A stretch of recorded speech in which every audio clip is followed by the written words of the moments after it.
Saudações, nobres senhores.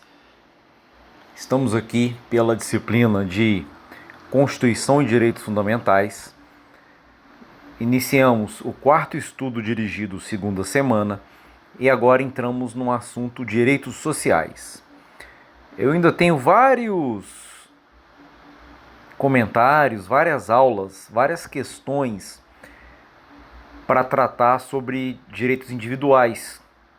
Porém, como nós precisamos prosseguir na matéria, e eventualmente eu voltarei em assuntos de direitos individuais, mas iniciaremos agora um novo capítulo dos direitos sociais. Nós temos, dentro da Constituição, nós temos títulos. Tem o título 1 dos princípios fundamentais, o título 2 dos direitos fundamentais, o título 3 da organização do Estado e o título 4 da organização dos poderes. E há outros títulos. Dentro de cada título nós temos capítulos. E dentro de alguns capítulos pode existir seções. Isso é muito importante, tá? Quando você está estudando letra da lei, a gente chama de lei seca, código ou constituição, é bom que você saiba onde está inserido aquele artigo. É meio que uma visão cartográfica da Constituição. É como se fosse um mapa. Então, além de você memorizar os artigos, conhecê-los, sobretudo entendê-los, saber interpretá-los, saber combiná-los, isso é muito importante, é bom que você conheça também a organização. Quais são os títulos, quais são os capítulos e o que está dentro de qual capítulo. Isso é fundamental para você interpretar uma eventual colisão entre direitos, para você interpretar uma questão de concurso, ok? Então saiba que nós estamos no título 2 dos direitos fundamentais, estudamos o título 1 dos direitos individuais, ainda há várias coisas para se tratar ali, ok? E agora iniciamos o capítulo 2, que são dos direitos sociais. A grosso modo, o capítulo 1 se refere aos direitos de primeira geração. O capítulo 2 se refere aos direitos de segunda geração ou segunda dimensão. Ok? Vale a pena memorizá-los. Começa no artigo 6º, depois passa para o artigo 7º. O artigo 7º será estudado com profundidade em direito do trabalho, com o professor Esquisato ou com a professora Aline. São excelentes trabalhistas. Conhecem muito de direito do trabalho. Os senhores estão muito bem servidos de professores nessa área. Saibam disso. Vamos lá. No artigo 6º, diz o seguinte: são direitos sociais a educação, a saúde, a alimentação, o trabalho, a moradia, o lazer, a segurança, a previdência social, proteção à maternidade e à infância, a assistência aos desamparados e o transporte. Esse artigo ele é muito cobrado em concursos, principalmente da CESP, que faz a prova da Polícia Federal, por exemplo, que faz a prova da Receita Federal também, faz a prova do INSS. Eles sempre perguntam esse artigo e eles tentam confundi-los na seguinte questão. Primeiro, é bom que vocês memorizem quais são os direitos sociais previstos na Constituição. E cuidado com uma pegadinha. Lá diz assistência aos desamparados. Eles colocam assistência aos desempregados. Tem diferença? Tem muita diferença. Nem todo mundo que está desempregado está desamparado. E nem todo mundo que está desamparado está desempregado. Tem muita diferença, certo? O desamparo requer uma condição de, digamos, hipossuficiência, de vulnerabilidade muito grande, de tal modo que o indivíduo, que o cidadão precise de proteção do Estado, precise de uma assistência do Estado. Memorizem, ok? Saibam que a moradia e o transporte foram introduzidos por emendas constitucionais no texto original traz vários direitos sociais, mas não traz a moradia e não traz o transporte. Isso foi acrescentado por emendas ao longo do tempo. Pode parecer bobo, mas eu já vi perguntando isso, tá? Quais são os direitos sociais que foram acrescentados por emendas e quais são os originários? Acrescentado por emendas a moradia e o transporte. Bruno, são direitos sociais. Tá, mas geralmente no direito tem um credor e um devedor, né? Nós sabemos que os direitos de primeira geração é um direito de defesa, é um direito de se proteger do Estado. E eles têm um caráter negativo. Negativo porque o Estado deve não fazer alguma coisa para garantir o seu direito. Aqui é diferente. Aqui são prestações positivas. Aqui o Estado deve fornecer esses direitos sociais, a quem não tem, para trazer a igualdade material, que é o cerne dos direitos de segunda geração ou segunda dimensão. Bruno, então o Estado tem que dar educação, saúde, alimentação, trabalho, moradia, lazer, segurança, previdência social, proteção, proteger a infância e a maternidade e assistir aos desamparados, além do transporte? É mais ou menos isso. Não, peraí. Se colocaram isso na Constituição, é porque tem como destinatário o Estado. Sim, faz sentido. Então o Estado tem que fornecer isso, Bruno? Tem. Cabe ao Estado fornecer isso. Não, mas peraí, mas não é assim que funciona. Nem todo mundo tem isso, o Estado nem sempre consegue fornecer isso. Como é que é isso, Bruno? Explica isso melhor. Vou tentar explicar isso melhor.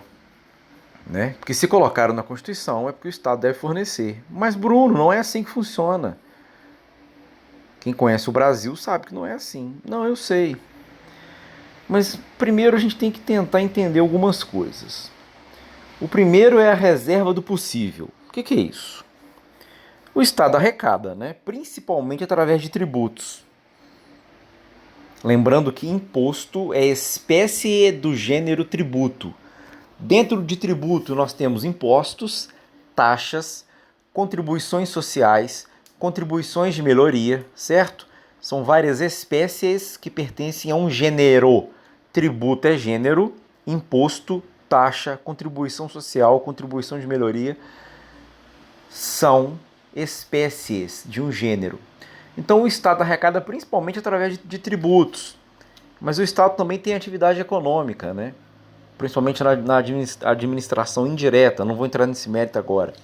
Mas o Estado arrecada o dinheiro que ele gasta, principalmente através de tributos. Ô Bruno, mas o Estado tem o Banco Central fabrica dinheiro. Por que o Estado não fabrica dinheiro e não gasta o dinheiro? Simples, né? Muito simples. Não é assim que funciona. Porque isso gera inflação. Excesso de moeda gera inflação. Ou seja, o Estado tem muito dinheiro, mas o dinheiro não vale nada. Não resolve o problema. Já fizeram isso, tá? Já fizeram isso em outros tempos. Não, é fácil, é só a gente emitir moeda. Aí a gente tem o dinheiro.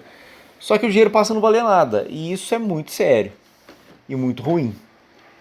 Só quem viveu em época de inflação sabe o tanto que isso é ruim, o tanto que isso é perigoso.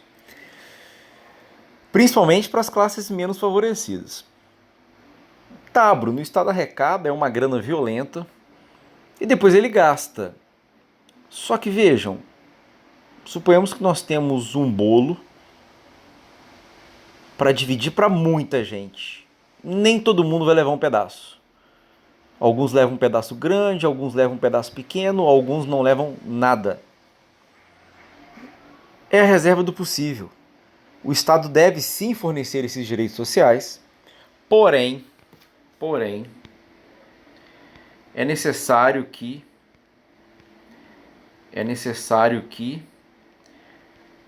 ele tenha condições de fazer isso. Ele tenha dinheiro para fazer isso. E nem sempre ele tem. Como é que funciona isso? Aí nós temos que recorrer à teoria da reserva do possível. Por quê? Se você tem um direito e ele não é satisfeito, você pode recorrer à justiça, concordam comigo? Então o cidadão que não tem esses direitos aqui que deveriam ser garantidos pelo Estado, quando o Estado não concede a ele esses direitos, ele poderia procurar justiça para que o Estado satisfazesse esses direitos? É mais ou menos isso que acontece. Imagina quando alguém precisa de um remédio, não tem dinheiro para comprar, você vai no Estado, o Estado te dá o remédio. Só que alguns remédios o Estado não tem, ou não fornece. O que você faz? Entra na justiça. Aí a justiça obriga o Estado a fornecer aquele medicamento. O mesmo pode acontecer para a educação, o mesmo pode acontecer para todos os direitos sociais. Mas e aí? Porque a gente vai esbarrar numa questão que é dos próximos semestres, que é a teoria da organização dos poderes. Os poderes são independentes e harmônicos. Porque quando você vota em alguém, você está dando a ele uma, entre aspas, uma procuração para agir em seu nome. Porque eu sou cidadão e como cidadão eu tenho parte no Estado. Se eu votei em alguém, eu estou autorizando aquela pessoa a agir em meu nome. Quando você passa uma procuração para alguém, você firma um contrato de mandato. Todo advogado que vai representar alguém, ele faz um contrato de mandato, que é corporificado através de uma procuração. A procuração é o instrumento do mandato. O contrato mesmo se chama mandato. É por isso que o advogado é conhecido como mandatário das partes. Quando você age em nome de alguém, exemplo, né? Bruno, meu carro foi apreendido, eu não consigo ir à delegacia, eu estou em outra cidade, eu não posso ir aí. Você pode passar uma procuração para alguém fazer isso para você. Bruno, tem uma inscrição de concurso, hoje faz tudo pela internet, né? Mas houve uma época que não. Tem que ir a Belo Horizonte, eu não posso ir lá, eu estou todo enrolado. Você passa uma procuração, alguém vai lá e faz inscrição para você, não tem problema. Quando você vota em alguém, você está dando uma procuração para aquela pessoa agir em seu nome. É por isso que se chama mandato eletivo. Eu gosto de lembrar, o mandato ele tem um tempo, T de tempo. Não confundir mandato com mandado. É mandado de prisão, o juiz manda prender. É mandado de segurança. É mandado de injunção, que o juiz está mandando. Não confunda com mandato. Como é que eu faço para guardar? T de mandato, T de tempo. O mandato eletivo ele tem um tempo. Mas veja, quando eu voto em alguém, eu passei uma procuração para aquela pessoa agir em meu nome. Beleza. Aí eu tenho uma certa quantia em dinheiro para gastar, mas eu não consigo gastar com tudo que eu preciso. Eu vou escolher onde que eu vou gastar. E quem que escolhe isso? Quem foi votado para tanto. Ele tem legitimidade democrática para escolher onde o dinheiro vai ser gasto. Eu construo uma escola ou eu construo um posto de saúde? Eu construo um posto de saúde ou eu faço uma ponte? Eu faço uma ponte ou eu faço uma quadra de esportes? Aí deixa aquilo abandonado, né? Vira lugar de maconheiro, de viciado, de morador de rua, desamparado. Complicado, né? Enfim, se não tem como cuidar, de repente é melhor nem fazer. Sei, talvez. Né? Se eu tô a fim de alugar um imóvel, de comprar, tem uma quadra, era para valorizar o imóvel, mas na verdade é o contrário, né? Desvaloriza, né? Complicado. Mas vejam, quem que vai escolher onde o dinheiro vai ser gasto? É quem foi votado. Aí chega um promotor, que é fiscal dos direitos sociais, por exemplo, e entende que o prefeito está gastando mal o dinheiro, está gastando errado. Ele teria legitimidade para entrar com uma ação e obrigar o prefeito a gastar em outro lugar? Complicado. A nossa Constituição ela tem muito preconceito com o município. Os senhores vão verificar. A União tem a polícia dela, a Polícia Federal, a Polícia Rodoviária Federal, fora as Forças Armadas. O Estado tem a Polícia Militar, a Polícia Civil, a Polícia Penal. O município não tem polícia. Bruno, tem guarda municipal. É por isso que ele chama guarda municipal, porque ele não é polícia. Sem externar nenhuma manifestação de desapreço, é uma nobre função, importante, ajuda. Se o bar vier a ter, vai ser bom para o bar, tenho certeza disso, mas não é polícia. Não é. Não tem a mesma função, não tem o mesmo poder, tá? Os municípios não têm poder judiciário. Existe juiz federal e existe juiz estadual. Existe juiz municipal? Não. O município não tem promotor. Tem promotor federal que se chama procurador, tem promotor estadual, claro, todo promotor é estadual. O município não tem promotor. O município não tem tribunal de contas. Tem um tribunal de contas da União, que fiscaliza as contas da União. Tem um tribunal de contas do Estado, que fiscaliza as contas do Estado e do município, porque o município não tem tribunal de contas. Há um preconceito da Constituição contra o município. Será que é justo? Talvez. Eu que já fui delegado de muitas cidades pequenas ao mesmo tempo, a gente vê cada coisa que a gente olha e fala: que isso, gente? Ó, você fica abismado. Então talvez a Constituição tenha agido certo. E será que esses prefeitos de todas as cidades, grandes ou pequenas, sabem gastar o dinheiro corretamente, gastam onde deveriam, escolhem onde vai aplicar o quê? O Ministério Público teria legitimidade para entrar com uma ação para dizer onde que esse dinheiro deve ser gasto? Porque o promotor não foi eleito, né? É o argumento dos prefeitos. Fala, promotor, você quer administrar o dinheiro público? Se candidate, vence as eleições, aí você administra. Como é que funciona isso? Porque os prefeitos vão alegar a teoria da reserva do possível. Eu não tenho dinheiro para gastar com tudo. Eu tenho dinheiro para gastar com algumas coisas. E eu que vou escolher, não é você não, promotor. Tudo bem, a teoria da reserva do possível ela é muito razoável. De onde você vai tirar o dinheiro? Tem que sair de algum lugar. Não existe almoço grátis. Simples para uma criança entender. Então tem que escolher onde que eu vou gastar. Não dá para fazer tudo. Vamos fazer um pouco de cada vez. Mas esse um pouco de cada vez, às vezes, não reflete a melhor gestão, não reflete a melhor justiça social, não reflete a menor maneira de se administrar aquela quantia. E aí, como é que funciona isso? Aí o juiz chega: ô prefeito, você vai gastar com esse remédio aqui, maluco? Você tá doido? Vai deixar a pessoa morrer esse remédio? Aí o prefeito já tinha planejado que ele ia gastar com a escola e vai tirar o dinheiro da onde agora? Eu já fiz o compromisso, e aí? Olha o tamanho desse problema. Como é que resolve isso? Porque quem construiu a escola, quem vendeu o livro, quem vendeu as carteiras, vai querer receber, e com razão. Inclusive, propriedade é um direito constitucional, os senhores sabem disso. Mas também não pode deixar a pessoa morrer. Saúde, direito social, direito à vida, e aí? A reserva do possível. Porque toda decisão que aloca um recurso é uma decisão que indiretamente desaloca recursos. Que se eu boto o dinheiro em algum lugar, eu estou tirando de outro. É o famoso cobertor de peleja. Já ouviram falar nisso? Peleja é briga, né? Luta. Aí você está sentindo frio, aí você cobre a cabeça, aquela friaca. Aí os seus pés, da canela para baixo, do joelho para baixo, fica do lado de fora. Aí você sente frio. Aí você estica o cobertor para tampar o pé e a canela, a cabeça e os ombros ficam do lado de fora sentindo frio. Você vai escolher onde se você vai sentir frio. O cobertor não dá. O cobertor é pequeno. Cobertor de peleja. Aí vem outra teoria acessória à teoria da reserva do possível, que é a teoria das escolhas trágicas. É trágico. Eu tenho que escolher se eu forneço educação de boa qualidade a quem não tem condição, e a única solução para esse país é a educação, ponto.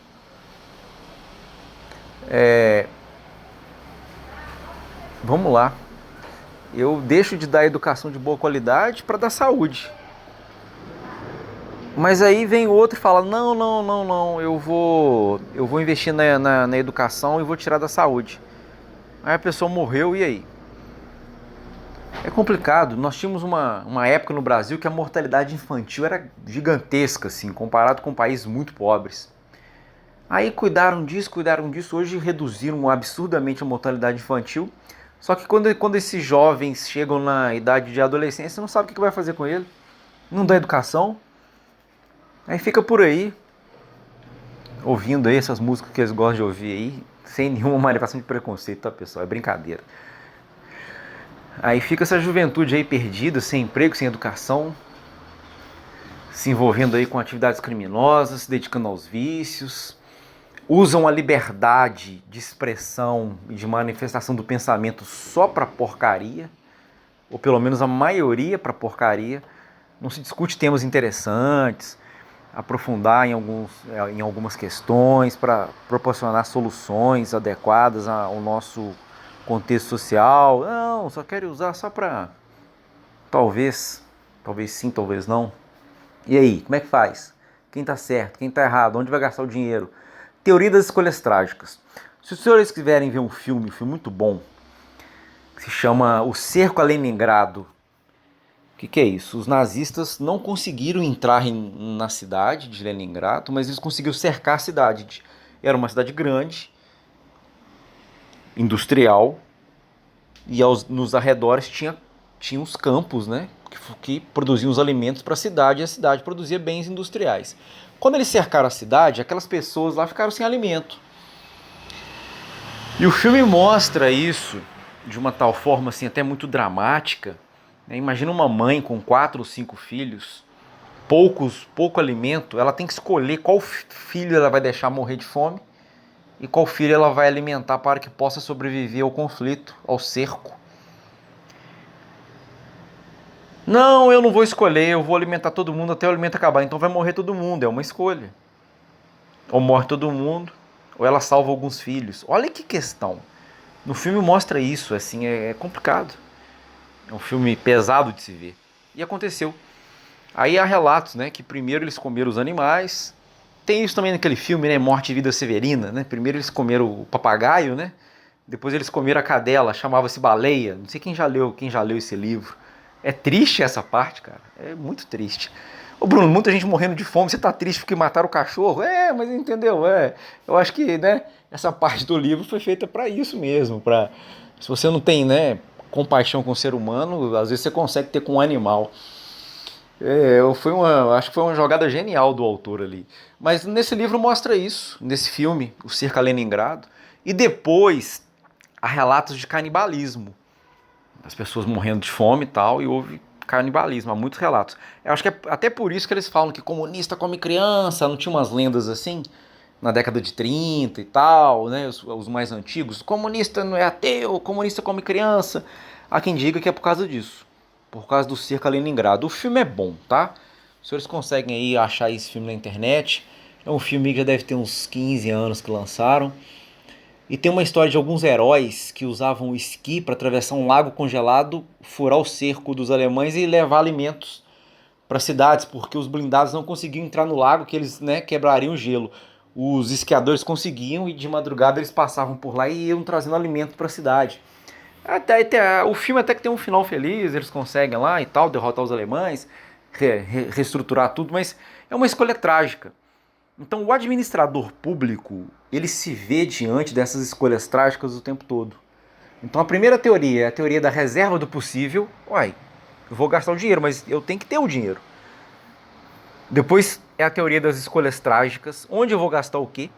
E quem tem legitimidade para dizer onde o dinheiro vai ser gasto? É quem foi eleito para isso? Mas e a Constituição? A Constituição ela assegura vários direitos e quando eles não são observados, é possível que se acione o judiciário para que determine quem administra gastar do jeito certo. Mas quem vai dizer? É assunto lá para os próximos semestres, mas eu já adianto a vocês e vocês precisarão conhecer esse assunto de agora para tentar resolver o próximo. Aí surge uma outra teoria, a teoria do mínimo existencial. O mínimo existencial é uma das facetas da dignidade da pessoa humana. É o mínimo que alguém precisa para ter uma vida digna. Então é mais ou menos assim, a grosso modo, tá? Isso é uma complexa, são complexas teorias que se interagem. Não é fácil entender isso, não é fácil dar solução aos problemas, tá? Tem que estudar isso muito, mas eu já estou começando a adiantar o tema para vocês, que vocês têm que conhecer a reserva do possível. Eu vou gastar se eu tiver o dinheiro, se eu não tiver, eu não vou tirar de onde. A teoria das escolhas trágicas, se não dá para tudo, eu tenho que escolher onde que eu vou gastar. E toda vez que eu escolho alguma coisa, eu, entre aspas, desescolho outra. Quando eu aloco um recurso em algum direito social, eu desaloco em outro. É uma escolha trágica. Você imagina um médico, né, numa guerra, no hospital de campanha, com pouca gente para ajudar, com poucos medicamentos, e chega toda hora lá sem braço, sem perna, com tiro, todo estourado. Não dá para atender todo mundo. O médico tem que escolher quem ele vai deixar morrer, quem ele vai tentar salvar. E há critérios para isso, né? Você vai salvar os mais jovens, ou talvez, né, você tem um médico ferido, você vai salvar um médico ou um soldado raso? É melhor você salvar o médico, né? Que depois ele vai ajudar de novo a salvar outras vidas. Ah, você vai salvar um engenheiro estrategista em fazer ponte para atravessar, ou você vai salvar lá um soldado sem nenhum conhecimento técnico? Vai ser só mais um dentre milhares. Olha que escolha, olha que difícil que deve ser isso. Escolhas trágicas. Aí eu venho com o mínimo existencial. Tudo bem, eu posso alegar a teoria da reserva do possível, eu posso alegar a teoria das escolhas trágicas. Necessariamente, quando eu tento resolver um problema, eu vou deixar outro problema de lado. Sim, não tem como, vou fazer o quê? Só que aí, desde que você respeite o mínimo existencial. O mínimo existencial tem que ser garantido, ponto. Você não pode alegar a teoria da reserva do possível e a teoria das escolhas trágicas se você não garantir o mínimo existencial, que é o mínimo que alguém precisa para viver dignamente. Mas isso tem uma ponte com bens materiais, né? A teoria do mínimo existencial, recomendo que os senhores estudem o material que eu passei para vocês sobre dignidade da pessoa humana. É fundamental para tentar entender isso. Bom, falando sobre isso tudo, eu acho que eu consegui dar uma visão ampla aí, consegui dar notícia aos senhores do tamanho dos problemas que estão relacionados com direitos sociais.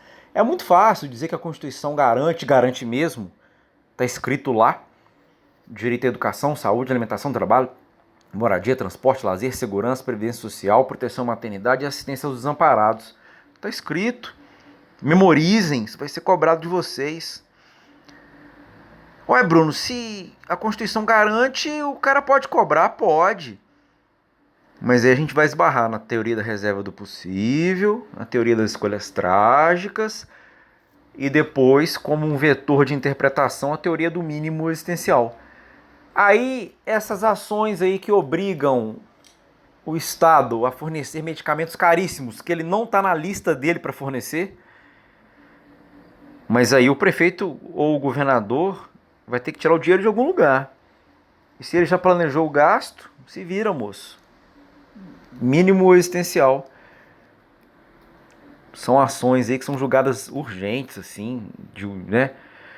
Aí a gente tem outras questões relacionadas a isso. E aquela questão do cara que está na fila para o transplante e alguém pega e está mais grave e fura a fila. E aí, como é que funciona isso? Olha que questão. Me explica. Essa questão dessa possibilidade de intervenção judicial, ela é bem polêmica, tá? Eu linkei para vocês aí uma série de artigos que são uma série de argumentos que é contrário e uma série de argumentos que é favorável à possibilidade de intervenção do judiciário. Isso é uma questão muito polêmica, os senhores têm que estudar muito para achar que entende. Os senhores precisam estudar lá na frente o que é o ativismo judicial, o que é a força normativa da Constituição.